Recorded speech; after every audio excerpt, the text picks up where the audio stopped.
1983.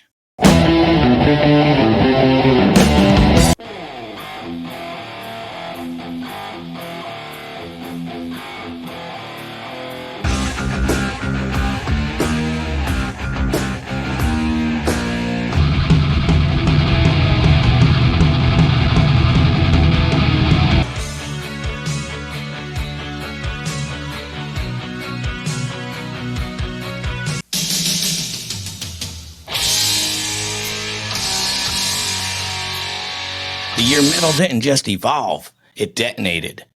Thrash was born, Glam took over MTV, and the NWOBHM thundered on. Was of course at least partially thanks to the new wave of British heavy metal. Yep. So, as we agreed before, let's first of all take a look at the origins of the movement, discuss why it emerged in the first place, and then hopefully finally answer the question which was the very first band to start the new wave of British heavy metal. Here you go.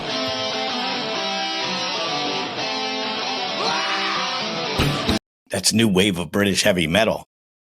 And a 14-year-old kid with a bass, long hair, and a rebellious streak was sneaking into New York City while headbanging in secretly to Motley Crue.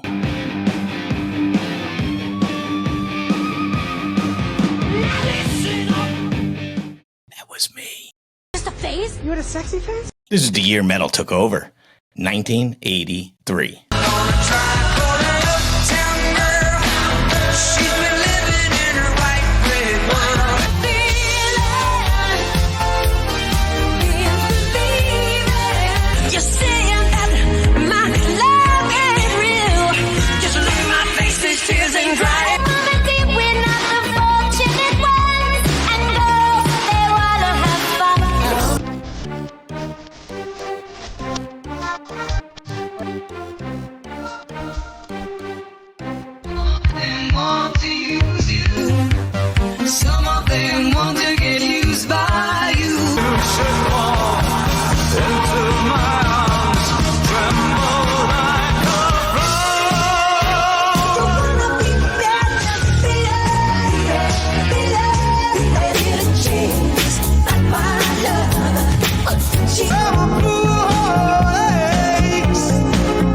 In 1983, metal was at a crossroads, but for me, it was a fucking awakening. Need to curse?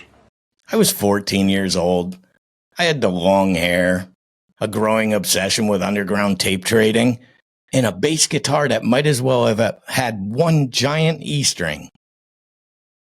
I was in a band called Born Dead. Look at the pictures. Here they are. Yeah, we were raw, we were loud, completely convinced we were the next Slayer. Our masterpiece, Rest in Pieces. It became a Saturday night staple at WNA2 in New Haven, which was our local rock station that only played heavy metal. I was exploring the world, and let's be honest, I started exploring the girls.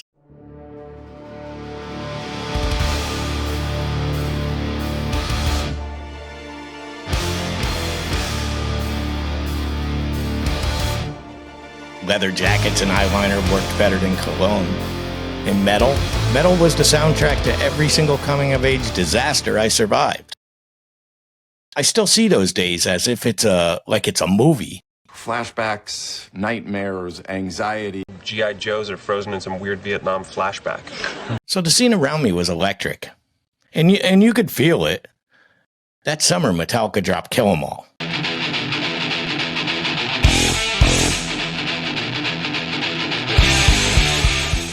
It was like, how do you explain it? It was like someone handed me a Molotov cocktail with a riff inside. The energy, the speed. It was what we wanted for Born Dead and what we were trying to be. And I don't know what that sentence is I just said. This is basic English. You make me sick. It wasn't popular. And at the time it was labeling us as devilish or perhaps Satanists. Praise Satan. A 14-year-old Satanist. That's me. Meanwhile, I was digging through demo tapes at local record shops, mailing out blank cassettes, trading with strangers from California to Sweden. This is before playlists. That's how we discovered the good shit. I remember getting a bootleg copy of Slayer's Show No Mercy and playing it until that tape warped.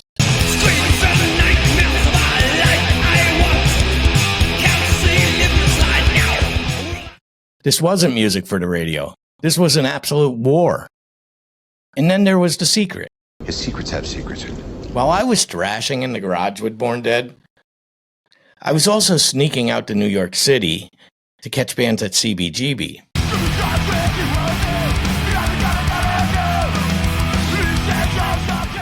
The kind of shows that you couldn't tell your parents. They didn't want me going to New York City. That was dangerous. New York's a dangerous town. But I also didn't want to be grounded until Megadeth's 4th album.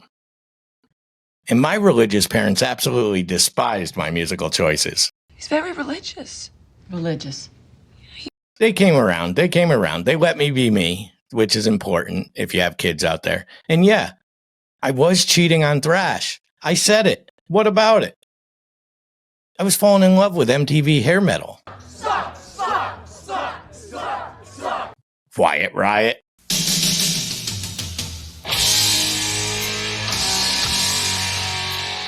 Rat, Night Ranger.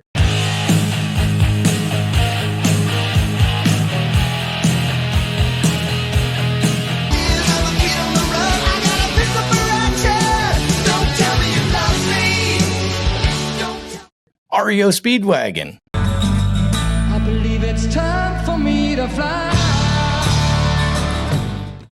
I still enjoy these bands today, among others. And some I'm not even still ready to reveal.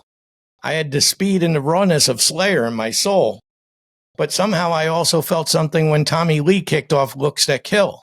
Or when David Coverdale made me question if I needed a fog machine in the garage band. Keep on pushing, babe, like I've never known before.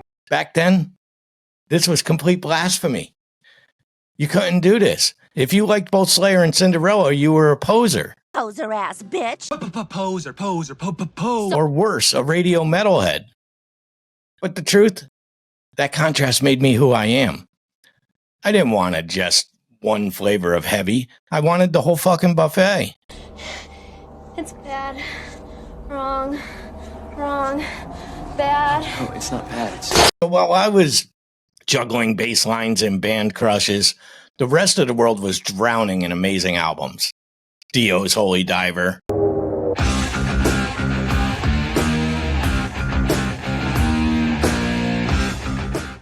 Practically a Sacred Text. Rainbow in the Dark. Made every kid with a jean jacket believe in metal magic. Iron Maiden's Piece of Mind, a masterpiece. The poster was above my bed.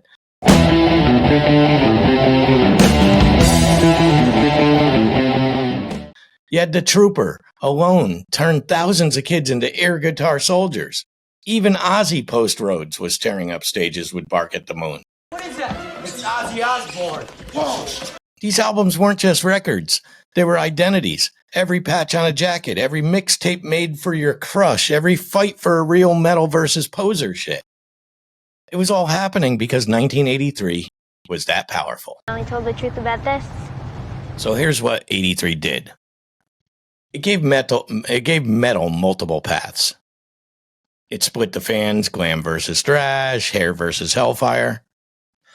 And it made every metalhead choose their lane, or walk both like I did, quietly, in secret. Stupid leather pants that don't even fit. With a Rat cassette inside my Slayer case. But looking back, I don't regret any of this, not for a second. Yeah, maybe I was hiding my love for MTV ballads from my tape trading crew. Maybe I was sneaking the CBGB when I should have been doing algebra. But I was living. To me, this was living. I was breathing it, becoming it. And 1983 was the fucking spark. Time out, crackheads. So what about you? What album from 1983 made you feel alive? Was it the brutality of Kill 'Em All? Maybe the swagger of Metal Health? The power of Holy Diver? Do me a favor and drop your metal memories in the comments. Let's resurrect the year that changed everything. At least for me. Do me a favor and like, subscribe, and tell a friend who still has their denim vest from high school. I still have mine. Doesn't fit. And hey, if you were a little bit glam and a little bit thrash, we see you. We were you. Every riff tells a story. I'm Fred Carroll for Headbangers History. Be sure to check out our new podcast that drops Monday. Every Monday, a new episode. Different from the videos. You don't have to look at my disgusting face. Only this disgusting voice. I'll see you soon.